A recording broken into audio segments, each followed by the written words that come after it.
क्या हो अगर हमारे शरीर की रिकवरी का भविष्य सिर्फ सर्जरी, दर्द निवारक दवाओं या हफ्तों तक बिस्तर पर आराम करने तक ही सीमित न रहे?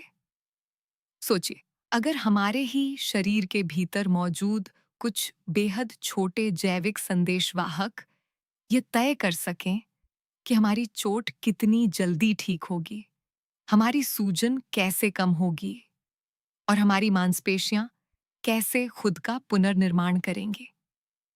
यह विचार सुनने में किसी विज्ञान कथा या साइंस फिक्शन फिल्म जैसा लग सकता है, लेकिन सच तो यह है कि चिकित्सा विज्ञान इस दिशा में बहुत तेजी से आगे बढ़ रहा है।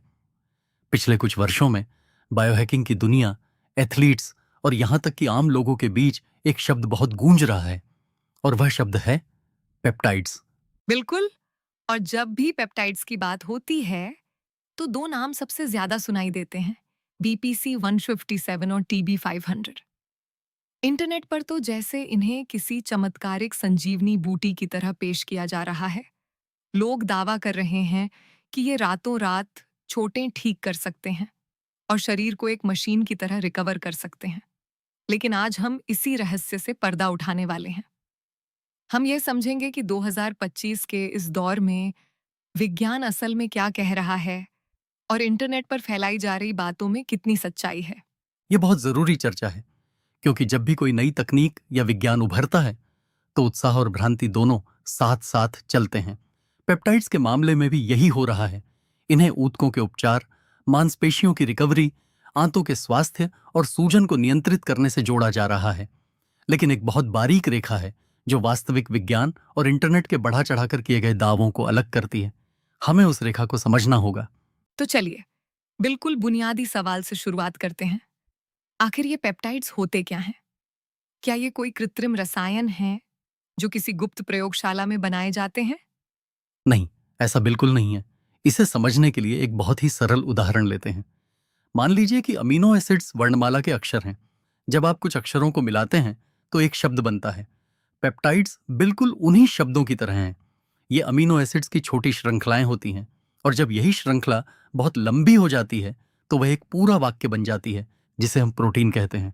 यानी पेप्टाइड्स प्रोटीन के छोटे भाई जैसे हैं? बिल्कुल सही कहा।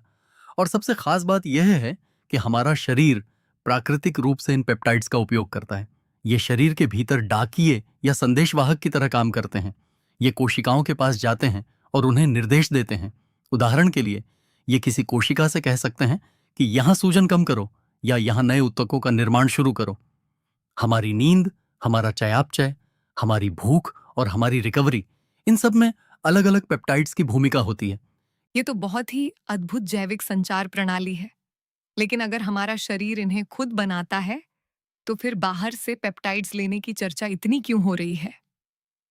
क्योंकि वैज्ञानिकों ने यह सोचना शुरू किया कि क्या हम कुछ विशिष्ट पेप्टाइड्स को अलग करके या उनका कृत्रिम रूप बनाकर शरीर की रिकवरी प्रक्रिया को तेज कर सकते हैं। क्या हम उस संदेशवाहक की आवाज को थोड़ा और तेज कर सकते हैं ताकि शरीर जल्दी ठीक हो सके। यहीं से चिकित्सा जगत की दिलचस्पी शुरू हुई। और इसी दिलचस्पी ने बीपीसी 157 को इंटरनेट का सुपरस्टार बना दिया। मैंने देखा है कि सोशल मीडिया पर लोग इसे किसी भी तरह की चोट या आंतों की समस्या का अंतिम समाधान मान रहे हैं। ये बीपीसी 137 आखिर है क्या और ये इतना प्रसिद्ध क्यों हो गया? बीपीसी का मतलब है बॉडी प्रोटेक्शन कंपाउंड। मूल रूप से इसे हमारे पेट के गैस्ट्रिक जूस में पाया गया था। शोधकर्ताओं ने जानवरों पर किए गए शुरुआती अध्ययनों में देखा कि यह कंपाउंड बहुत ही दिलचस्प तरीके से काम करता है।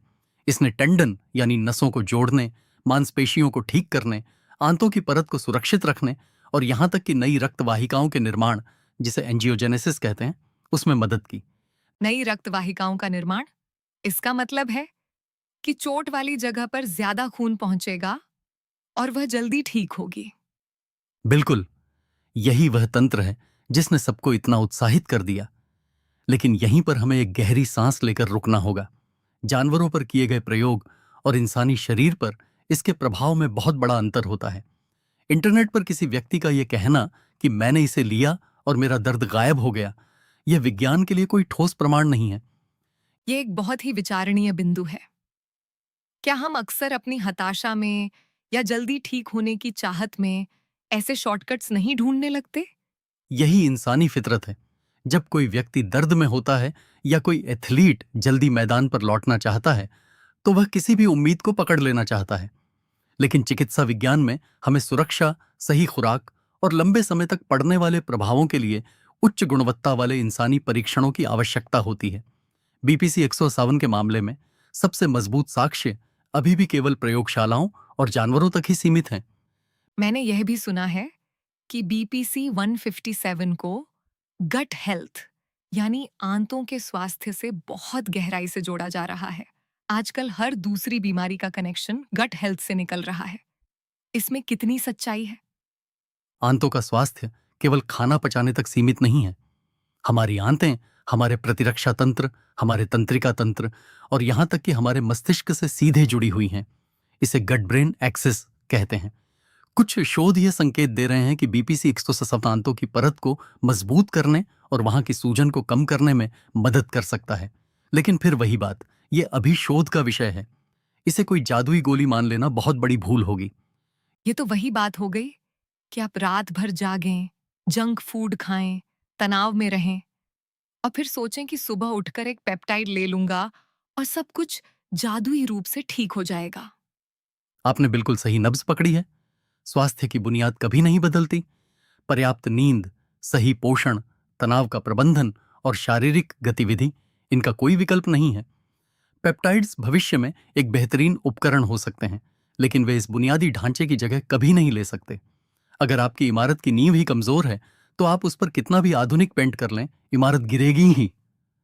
क्या शानदार तुलना की है आपने। अब बात करते हैं उस दूसरे नाम की जो जिम और स्पोर्ट्स रिकवरी की दुनिया में छाया हुआ है, टीबी 500। ये बीपीसी 157 से कैसे अलग है? टीबी 500 को थाइमोसिन बीटा चौर नामक एक प्राकृतिक प्रोटीन के हिस्से के रूप में जाना जाता है। इसका मुख्य काम कोशिकाओं के विस्थापन और ऊतकों के पुनर्निर्माण से जुड़ा है। जब शरीर में कहीं चोट लगती है, तो टीबी 500 उस जगह पर कोशिकाओं को तेजी से पहुंचने और घाव भरने की प्रक्रिया को तेज करने में मदद कर सकता है। तो इसी वजह से एथलीट्स और फिटनेस कम्युनिटी इसके पीछे भाग रही है।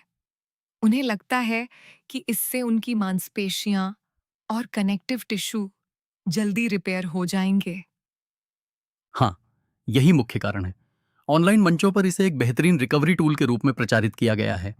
लेकिन सच्चाई यह है कि बड़े पैमाने पर इंसानी क्लिनिकल ट्रायल अभी भी बहुत सीमित हैं। ऑनलाइन किए जाने वाले दावे वैज्ञानिक साक्ष्यों से मीलों आगे निकल चुके हैं। यानी विज्ञान धीरे धीरे फुसफुसाता है, लेकिन इंटरनेट जोर जोर से चिल्लाता है। बिल्कुल सटीक कहा आपने। जब बात रिकवरी या उम्र को मात देने की आती है, तो प्रचार की मशीन बहुत तेज दौड़ने लगती है। लेकिन एक चिकित्सक के नजरिए से हमें यह देखना होता है कि क्या यह सुरक्षित है, इसकी सही खुराक क्या है, और सबसे महत्वपूर्ण, सालों बाद शरीर पर इसका क्या असर होगा। तो फिर 2025 में जो वैज्ञानिक इस पर शोध कर रहे हैं, उनका मुख्य ध्यान किन चीजों पर है? क्या वे सिर्फ एथलीट्स के लिए काम कर रहे हैं या आम इंसान के लिए भी कुछ है? 2025 का शोध मुख्य रूप से 3 दिशाओं में जा रहा है। पहला है रिकवरी को अनुकूलित करना, यानी सर्जरी या गंभीर चोट के बाद शरीर को जल्दी और सुरक्षित तरीके से कैसे ठीक किया जाए। दूसरा बड़ा क्षेत्र है आंतों और शरीर की पुरानी सूजन को समझना। और तीसरा, सबसे दिलचस्प क्षेत्र है उम्र बढ़ने की प्रक्रिया और शरीर के लचीलेपन का विज्ञान।